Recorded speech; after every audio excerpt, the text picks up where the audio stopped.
बिस्मिल्लाहिर्रहमानिर्रहीम, अस्सलाम वालेकुम। मैं हूं समर अब्बास, आप मेरा डिजिटल चैनल देख रहे हैं। आज की इस वीडियो में नाज़रीन मैं आपको बताऊंगा कि इलेक्शन के बाद तहरीक इंसाफ के असेंबली में जीत कर आने वाले जो इंडिपेंडेंट उनके उम्मीदवार होंगे, जो आज़ाद उनके अरकान होंगे, पंजाब में भी और सेंटर में भी और बाकी जगहों पर भी, इनके ऊपर दो बड़ी सियासी जमातों ने नजरें जमा ली हैं। एक पीपल्स पार्टी ने नजरें जमा ली और एक पूरा प्लान जरदारी साहब ने बनाया हुआ है कि लोग तोड़ने, तरीके इंसाफ के कैंडिडेट्स को तोड़ना है हुकूमत बनाने के लिए। और नून लीग भी, वो भी इस वक्त तहरीक इंसाफ के जो आज़ाद अरकान होंगे उनके ऊपर नजरें जमाई बैठी है। ये डिटेल्स मैं आपके साथ शेयर करूंगा, बड़ी इंटरेस्टिंग डिटेल्स है, मिस ना कीजिएगा। और वो हल्के, वो कैंडिडेट्स जो पोटेंशियली टूट जाएंगे या टूट सकते हैं, उनके बारे में भी मैं आपको बताऊंगा। मैं आपको शहरों की बताऊंगा कहां कहां से लोग टूटेंगे, तहरीक इंसाफ के एमपीएस या एमएनएस। और इलेक्शन से पहले एक और बड़ा काम सुप्रीम कोर्ट ऑफ पाकिस्तान में डलने वाला है और ये भी इंडिकेट करेगा लंदन प्लान के वाले से चीज़ों को। और फिर जनाब बात करेंगे इमरान खान को सजा देने से, यानी जो केसेस हैं दो तोशाखाना का और 190 मिलियन पाउंड वाला जो केस है, या अलकादर ट्रस्ट केस से कहा जाता है, इन दोनों केसेस में इमरान खान को सजा देने से जज ने माजरत कर ली है, यानी जज ने सजा ना देने का फैसला किया है और जज साहब जो हैं वो छुट्टियों पे चले गए। ये एक बड़ी इंटरेस्टिंग स्टोरी है और इसी से जुड़ी कहानी जो है वो मलिक रियाज की है कि मलिक रियाज पर बहुत प्रेशर था कि आप इमरान खान के खिलाफ गवाही दें, नहीं दी तो मलिक रियाज के असासे पूरे पाकिस्तान के अंदर मुंजमद कर दिए गए हैं। और फिर नून लीग के अंदर काफ़ी मामला चल रहे हैं। मेहताब अब्बासी जो हैं उन्हें मुस्लिम लीग नून ने तहरीक इंसाफ की सपोर्ट करने पर पार्टी से निकाल दिया है। फिर बाकी डिटेल्स भी हैं, आपके साथ शेयर करेंगे। आपसे रिक्वेस्ट है कि चैनल को सब्सक्राइब जरूर करें, आपको वीडियो पसंद आए तो उसे लाइक किया करें और बेल आइकन जरूर प्रेस करें ताकि आपको तमाम वीडियोस की अपडेट्स मिल जाया करें और अपना फीडबैक कमेंट सेक्शन में जरूर दिया करें। सबसे पहले मैं जरा आपको सीक्वेंस के तहत ही चलता हूँ आज, और सीक्वेंस के तहत मैं आपको बताता हूँ जनाब के एक प्लान बना हुआ है बड़ा खौफनाक किस्म का। यानी प्लान तो तरीके साफ ही बना रही है, खान साहब ने बना रखा है प्लान सी। मैंने आपको कुछ डिटेल्स इसकी पिछली वीडियो के अंदर मैंने शेयर की है कि वो क्या है। वो प्लान सी सिंपली ये है कि एक तो कैंपेन जो है अपनी भरपूर तरीके से करनी है, और कैंपेन तरीके साहब की आप देख भी रहे हैं कि बड़ी ज़बरदस्त तरीके से चल रही है कि हर मूव जो तरीके इंसाफ के खिलाफ होती है ना, हर हर हर एक एक मूव जो तहरीक इंसाफ के खिलाफ होती है वो तहरीक इंसाफ के हक में और ये फैसले करने वालों के लिए काउंटर प्रोडक्टिव साबित होती है। अब मिसाल के तौर पर जो मैं बल्ले के इंतखाबी निशान के वाले से अगर बात करूं तो उससे तहरीक इंसाफ को रिजर्व सीट्स के ऊपर जो है वो धचका लग सकता है, नुकसान जरूर होगा। उस पर तहरीक इंसाफ ने प्लान सी बनाया हुआ है कि कैसे हमने निकलना है, उसमें से सीटें कैसे रिटेन करनी है हमने, जो होंगे रिजर्व सीट्स होंगे, मखसूस नशिस्तें होंगी, वो कैसे हासिल करनी है। लेकिन इस प्लान के खिलाफ अभी हम जो प्लान देख रहे हैं कि पीटीआई को फायदा ये हुआ है कि उनकी कैंपेन बड़ी इंटरेस्टिंग शुरू हो गई। जिस तरह मैंने आपको बताया भी था, मैंने शाम में एक पोस्ट की जस्ट चेक करने के लिए कि लोग कितने अवेयर हैं अपने इंतखाबी निशान के वाले से। तो मैंने जस्ट एक सवाल किया, यानी लोग पॉलिटिकली कितने चार्ज्ड हैं, वो इन चीज़ों को हल्का नहीं ले रहे। अगर कोई समझे कि भला गया तो पीटीआई आउट हो गई गेम से, पीटीआई आउट नहीं हुई, बल्कि मैं समझता हूँ कि पीटीआई के लिए ये मूव बड़ी उनके लिए फ़ायदेमंद साबित हुई है। कि मैंने एक ट्वीट लिखा, ये आजकल पाकिस्तानियों की पसंदीदा सब्जी कौन सी है। तो यकीन जानिए कि 95% से ज़्यादा लोगों ने उसका जवाब जो दिया है ना, सब ने जवाब दिया बैंगन। और बैंगन की तस्वीरें लग रही हैं, बैंगन बादशाह सर पे ताज सजाए बैठा है, बैंगन जो है वो शेर को मार रहा है। बड़ी इंटरेस्टिंग जो है ना आजकल मीम्स बन रही हैं, पोस्टें तरीके साफ वाले लगा रहे हैं और एक बड़ा माहौल, एक बड़ा इंटरेस्टिंग और बड़ा दिलचस्प किस्म का माहौल बना हुआ है। पाकिस्तानी को आजकल एक फुल टाइम एंटरटेनमेंट मिल रही है इन इंतखाबी निशानों को लेकर। तो यकीन जानिए कि मोर देन 95-98% लोगों ने जो है मेरे उस सवाल का जवाब ट्विटर पे दिया, हमारी पसंदीदा सब्जी है बैंगन। तो जनाब वो बल्ला जो है, बल्ले की अहमियत पीटीआई की वजह से थी, पीटीआई के पास से बल्ला निकल गया। अब जो बाकी उनके इंतखाबी निशानात हैं वो सारे बड़े इंपॉर्टेंट हुए हैं और वो पीटीआई का वर्कर जो है वो बड़ा, उसे पता है कि भाई हमारा इंतखाबी निशान क्या है। तो ये एक मैंने जस्ट वो चेक करने के लिए कि भाई लोगों को कितना पता अपने इंतखाबी निशान के वजह से, वो कितने अवेयर हैं और कितने वो मोटिवेटेड हैं, कितने सेंसिटाइज्ड हैं अपने इंतखाबी निशानात को लेकर। तो वाकईतन जो कारकुनान है पीटीआई के, जब उनके जो वोटर सपोर्टर हैं, they are very well aware about their election symbols. Independent होने के बावजूद तहरीक इंसाफ की जो ऑन द ग्राउंड जो हल्कों के अंदर सिचुएशन है वो अभी भी स्ट्रांग है, जहां पे पाकिस्तान तहरीक इंसाफ पहले भी स्ट्रांग थी। अब प्लान ये बना है और ये प्लान में शामिल था भी कि तहरीक इंसाफ के लोग जिस तरह से तोड़े जा रहे थे, पहले शुरू में इनिशियली हटक साहब की पार्टी में शामिल किए गए, कुछ तरीन साहब की पार्टी में चले गए, फिर बाद में सोचा गया भाई ये बंदे हम ला तो रहे लेकिन बंदों के साथ वोट बैंक नहीं आ रहा। यानी बंदा छोड़ के आ जाता है तहरीक इंसाफ को, जब बाकी पार्टी को पीछे पीटीआई खंबे को भी टिकट देती है, वो खंबा भी जीतने की पोजीशन में आ जाता है, पॉपुलर हो जाता है उतना ही। तो बजाय इसके कि इन बंदों को तोड़ के जो इनका अपना भी थोड़ा बहुत 4-5 हज़ार वोट पाएंगे, इनका अपना, बाकी पीटीआई का वोट लेके ये जीत जाते हैं, तो वाई नॉट इन बंदों को इनकी सीट जीतने के बाद, यानी पीटीआई के वोट के बाद इन लोगों को तोड़ा जाए, पीटीआई का वोट जब लेकर आ जाए फिर इन्हें तोड़ा जाए। तो अब वही काम हो रहा है। मैं इस हवाले से पहले आपको बता चुका हूं, खबर दे चुका हूं कि जो प्लान बना, खटक साहब ने भी तरीके साफ से आने वाले जो लोग थे, मजीद लोगों को उन्हें रब्ता करके, जिन्हें आना तो कोई नहीं किया था, जिन्हें लाया जा रहा था उन्हें मना कर दिया था कि अब आप पार्टी ज्वाइन ना करें, मेरी पार्टी में ना, अब आपने इलेक्ट होना है, तरीके से आपका वोट लेके फिर मेरे पास आपने आना है, यानी सीट जीत के आपने मेरे पास आना है। तो ये केपी के अंदर प्लान दिया, पंजाब के अंदर प्लान दिया है। तो दो बड़ी जमातें और एक छोटी जमात, यानी खटक साहब की पार्टी, पीपल्स पार्टी और नून लीग, पाकिस्तान तहरीक इंसाफ के नामजद करदा जो कैंडिडेट्स हैं, जो इंडिपेंडेंट जीत कर आएंगे असेंबली के अंदर, चूंकि उन पर आर्टिकल 63A का इतलाक भी उस तरह से नहीं होगा, उन बंदों को उन पर पार्टी डिसिप्लिन अप्लाई नहीं होगा। ये अलग बात है कि जब वो बनाएंगे असेंबली में, पार्लिमानी पार्टी बनाएंगे, तो वो पाकिस्तान तहरीक इंसाफ की पार्लिमानी पार्टी ही बनाएंगे कि इन लोगों के ऊपर जो है वो ये लोग तहरीक इंसाफ के ही हों और पार्टी को ज्वाइन करने, ये पीटीआई प्लान कर रही है इस हवाले से। अगर ये नहीं होता तो प्लान सी के मुताबिक ये भी है कि एक छोटी पार्टी जो है उसको सारे लोग आके ज्वाइन कर लें, जितने भी इनके कैंडिडेट्स हैं वो जीतने के बाद किसी छोटी पार्टी को ज्वाइन कर लें जो इलेक्शन कॉन्टेस्ट कर रही हो, आर्टिकल सेक्शन 104(1) जो है इलेक्शन एक्ट की, उसके मुताबिक किसी भी छोटी पार्टी जो कि इलेक्शन जीत के आई हो या इलेक्शन में उसने सिर्फ हिस्सा लिया हो, उसको आके वो सारे ज्वाइन करने के, भाई इंडिपेंडेंट नहीं रहते, हम इस पार्टी के रहते हैं, इंडिपेंडेंट रह के फिर उस पर पार्टी डिसिप्लिन अप्लाई होता है, बाकी मसाइल बनते हैं।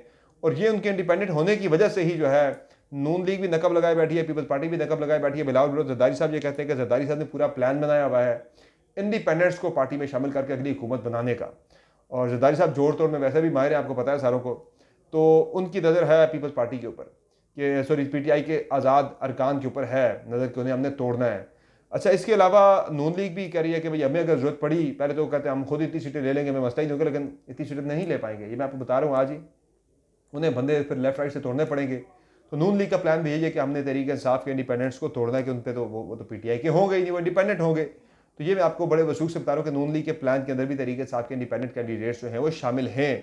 अच्छा, मैं आपको कुछ हल्के बताता हूँ, या सनी में कोई हवा में बात नहीं कर रहा, मैं आपको हल्के बताता हूँ। मैं बंदों के नाम भी मेरे पास हैं कि जिन बंदों ने हल्फ दिए कि भाई हम असेंबली में सीट जीतने के बाद जब हम आ जाएंगे इंडिपेंडेंट किए इसी प्लान के तहत किए गए हैं, कि जब ये बाद में इन पे 63A की जो इंटरप्रिटेशन थी वो बड़ी सख्त थी कि कहीं ये लोग कल को फिर इनके ऊपर पार्टी डिसिप्लिन अप्लाई हो गई, ये छोड़ नहीं पाएंगे पार्टी को। इंडिपेंडेंट करने का एक मकसद ये भी था कि कल को इन्हें आराम से आसानी से तोड़ा जा सके, क्योंकि हुकूमत बनाना अगले सेटअप के अंदर ना नून लीग के लिए आसान होगा, ना पीपल्स पार्टी के लिए, किसी के लिए भी आसान नहीं होगा। उन्हें बंदे तहरीक इंसाफ के चाहिए होंगे हर सूरत में। तो इसी प्लान के तहत इन बंदों को इंडिपेंडेंट किया गया है। और अब यह है कि मैं बंदों के नाम नहीं लूँगा, जाहिर है उन बंदों ने अपने अपने हल्कों में इलेक्शन लड़ना है और उस बंदे की पूरी कैंपेन मुतासर हो सकती है। लेकिन मैं कुछ इशारे आपको देता हूँ, ज़रा आप समझ जाएंगे। बिहाड़ी, राजनपुर, डेरा गाजी खान, झंग, रहीम यार खान, बस आप यहाँ पे बंदों पे नज़र रखिएगा। मैं सिर्फ इतना आपको कह रहा हूँ, बंदों पे नज़र रखिएगा। कल को ये बंदे, इनके MNA और MP जो हैं वो इलेक्शन जीतने के बाद ये लेफ़्ट राइट ना हो जाए। तो मैं आपको आज ज़रा बता रहा हूँ, ये नाम ज़रा इन शहरों के रखिएगा, जो मोटे मोटे शहर हैं, बाकी कुछ और शहर भी हैं जहाँ से ये मामला होना है। फ़िलहाल बिहाड़ी, राजनपुर, डेरा गाजी खान, झंग, रहीम यार खान, इन हल्कों पर नज़र रखिएगा। इसके अलावा एक और काम जो होने वाला है, इलेक्शन से पहले पहले सुप्रीम कोर्ट ऑफ पाकिस्तान अगर आर्टिकल 63A का जो है अगर उस पर दोबारा से रिव्यू पटिशन अगर लगा देती है, सुप्रीम कोर्ट इसे सुनना शुरू कर देती है, तो ये फिर मेरे ख्याल से एक और इसी प्लान का हिस्सा होगा। क्योंकि चूँकि ये लोग कह रहे हैं हम तहरीक इंसाफ को हमने ज्वाइन करना है, असेंबली में जाकर हम तहरीक इंसाफ को ज्वाइन कर लेंगे, तो फिर अगर तोड़ना पड़ता है तो फिर थोड़े मुश्किलात हो सकते हैं, मसाइल हो सकते हैं। तो इसीलिए फिर इलेक्शन से पहले पहले कभी इम्कान इस बात का है, मैं आपको बता रहा हूँ इन्फॉर्मेशन की बेसिस के ऊपर कि 63A के ऊपर एक बेंच बनेगा, और उस बेंच में आप पहले भी देखें जिन 5 लोगों ने फैसला दिया था उसमें थे जस्टिस उमर अता बंदयाल थे, रिटायर हो चुके हैं, जस्टिस मुनीब अख्तर थे, मौजूद हैं, जस्टिस एजाजुल हसन थे बेंच के अंदर, रिटायर हो चुके हैं, जस्टिस मजहर आलम मियां खेल थे, रिटायर हो चुके हैं, जस्टिस जमाल खान मंदोहेले मौजूद हैं। यानी 5 में से 3 जजेस रिटायर हो चुके हैं, 2 मौजूद हैं, 3 जजेस मजीद साथ शामिल करते हैं, 4 करते हैं। और तो ये इसमें 63A में जो है ये फैसला ले लिया जाएगा कि भाई बंदा अगर अपना वोट किसी और को देता है तो वो या सिंपल डिसीट होगा या उसका वोट काउंट होगा, एक काम दोनों में से होगा। तो बाकी ये बड़ी इंटरेस्टिंग चीज़ है, इंटरेस्टिंग सिनेरियो जो प्लान्स और काउंटर प्लान्स बन रहे हैं, मैंने कहा ये सिनेरियो आपके सामने रखूं। दूसरा, अलीम खान के बारे से मैं आपको बता चुका हूँ ऑलरेडी कि नून लीग पे बड़ा प्रेशर है कि अलीम खान को वज़ीर-ए-आला पंजाब बनाया जाए, नून लीग मान नहीं रही, बड़ी मुश्किल में इस वक्त फंसी हुई है। जज मोहम्मद बशीर जो कि इमरान खान के खिलाफ इस वक्त 2 इंपॉर्टेंट रेफरेंसेस पे समाअत कर रहे हैं, नैब के ये जज हैं, एहतसाब अदालत के ये जज हैं, और नैब के केसेस सुन रहे हैं इमरान खान के खिलाफ, जिनमें एक तोशाखाना का केस है और दूसरा 190 मिलियन या अलकादर ट्रस्ट केस है। इसमें जज बशीर साहब चूँकि ज़ाहिर है उन पर काफ़ी दबाव है कि वो जल्द अज जल्द इमरान खान को सज़ा दें, इलेक्शन से पहले पहले सज़ा दे दें। तो अब जज मोहम्मद बशीर साहब ने अपनी जान छुड़ाने के लिए, अपना दामन बचाने के लिए ये काम करने से उन्होंने ये किया कि उनकी रिटायरमेंट है 14 मार्च 2024 को उनकी रिटायरमेंट थी। तो उन्होंने कहा जी मेरी सेहत बहुत ख़राब है, और ख़राबी सेहत की बिना पर उन्होंने अपनी रिटायरमेंट तक मेडिकल लीव के लिए अप्लाई कर दिया। वो कह रहे जी मैं तो छुट्टियों पर जा रहा हूँ, देनी है सज़ा, जज लाएँ और दें सज़ा, इस तरह से ज़बरदस्ती जो सज़ा देनी है। तो उन्होंने इस विक्टिमाइजेशन के नाम पे जो एहतसाब है, इससे उन्होंने अपनी जान जज साहब ने छुड़ा ली है बतरीके एहसन। बाकी जो मामला है जनाब, इस वक्त तहरीक इंसाफ के ही लोग हैं, आयशा नज़ीर जट और उनकी बहन के ख़िलाफ़ एक पर्चा हुआ है। इनकी रैली में जो विहाड़ी बुरेवाला में इनकी रैली जो थी, उसमें फ़ौज के ख़िलाफ़ नारे लगे थे, रियासत के ख़िलाफ़ नारे लगे थे, तो इन पर पर्चा हो गया, ये खबर है। फिर मेहताब अब्बासी जो है, इन्होंने गुज़श्ता रोज़ मैंने आपको खबर दी थी कि मेहताब अब्बासी ने मुस्लिम लीग नून के ये रहनुमा होते हुए इन्होंने पाकिस्तान तहरीक इंसाफ की सपोर्ट का ऐलान किया NA-17 एबटाबाद के अंदर। तो मेहताब अब्बासी को आज मुस्लिम लीग नून ने अपनी पार्टी से एक्सपेल कर दिया, निकाल दिया है पार्टी से। उनकी पार्टी रुकनीत मुअत्तल नहीं बल्कि मनसूख कर दी है, तो इन्हें पार्टी से निकाल दिया गया है। और ये खुद भी इलेक्शन लड़ रहे हैं, NA-16 से इंडिपेंडेंट लड़ रहे हैं, और इनके दूसरे हल्के से इन्होंने पाकिस्तान तहरीक इंसाफ के अली जैतून को सपोर्ट करने का फैसला किया है। इनके पूरे ग्रुप ने सपोर्ट किया है, सिर्फ अकेले मेहताब अब्बासी ने नहीं किया। बाकी नून लीग के अंदर कुछ चीज़ें सेटल डाउन हो रही हैं। आयशा रजब जो है, आयशा रजब बलोच, इन्होंने पाकिस्तान तहरीक इंसाफ के कैंडिडेट को अपने हल्के में सपोर्ट करने का फैसला कर लिया है। फिर सरगोदा में हामिद अमीर जो कि नून लीग के साबिक एमएनए थे, टिकट नहीं मिला, इन्होंने नून लीग की सपोर्ट में ये दस्तबरदार हो गए। ये चूँकि इन्होंने इंडिपेंडेंट लड़ने का फैसला कर लिया था, अभी इंडिपेंडेंट अपनी सीट से दस्तबरदार हो गए। फिर फैसलाबाद जड़ावाला में तलाल चौधरी और नवाब शेर वसीर के दरमियान सुलह हो गई है, और तलाल चौधरी ने नवाब शेर वसीर की कंपेन करने का फैसला कर लिया है। फिर नून लीग का मंशूर जो है वो 27 को आने वाला है, और इस मंशूर और उनके कंपेन ना करने के वाले से जो कुछ चीज़ें सामने आ रही हैं कि मियां नवाज शरीफ को सिक्योरिटी थ्रेट्स भी हैं, और मंशूर भी काफ़ी लेट है। इस पर काफ़ी ज़्यादा शक की निगाह से देखा जा रहा है कि भाई आखिर ऐसा क्या है, क्या नून लीग को इलेक्शन ना होने का शक है, या वो जो एक चल रहा है बड़ा मशहूर ज़माना कि भाई साड़ी गल हो गई है, तो नून लीग जो है वो इसलिए कंपेन नहीं कर रही।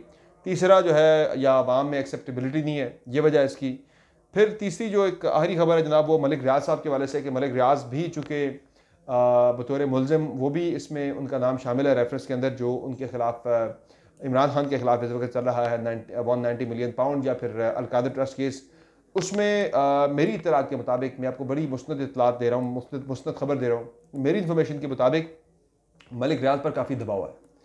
मलिक रियाज पर पिछले अरसे से काफ़ी दबाव है कि वो इमरान खान के ख़िलाफ़ गवाही दें, गवाह बन जाएं। मलिक रियाज जो है वो इमरान खान के ख़िलाफ़ गवाही नहीं दे रहे, वो गवाह बनने से उन्होंने इनकार कर दिया है। इसीलिए आप देखें कि अब उनके खिलाफ एक्शन जो है वो तेज़ हो गया है। पहले उनका नाम डाला गया मुल्ज़मान की फहरिस्त में, उन्हें शामिल किया गया, पर्चे वगैरह हुए, उनके खिलाफ केसेस वगैरह हुए। अब मलिक रियाज की पाकिस्तान के अंदर जितनी भी प्रॉपर्टीज़ है, जितने भी उनके असासे हैं, वो तमाम के तमाम असासे मुंजमद कर दिए गए हैं रियासत पाकिस्तान की जानिब से। ये एक बड़ी खबर है, ये बड़ी इत्तला है कि इमरान खान के खिलाफ गवाही ना देने की पादाश में मलिक रियाज को सज़ा ये दी गई है हुकूमत की जानिब से कि उनके तमाम असासे पाकिस्तान के अंदर, तमाम उनकी जो मूवेबल प्रॉपर्टीज़ थी वो तमाम की तमाम को रियासत ने उनके एसेट्स जो हैं वो फ्रीज़ कर दिए हैं। तो ये आज की अपडेट्स हैं। अगली वीडियो में दोबारा आपकी खिदमत में हाजिर होंगे। मज़ीद अपडेट्स लेकर इजाज़त दीजिए और बहुत ख्याल रखिएगा। अल्लाह ने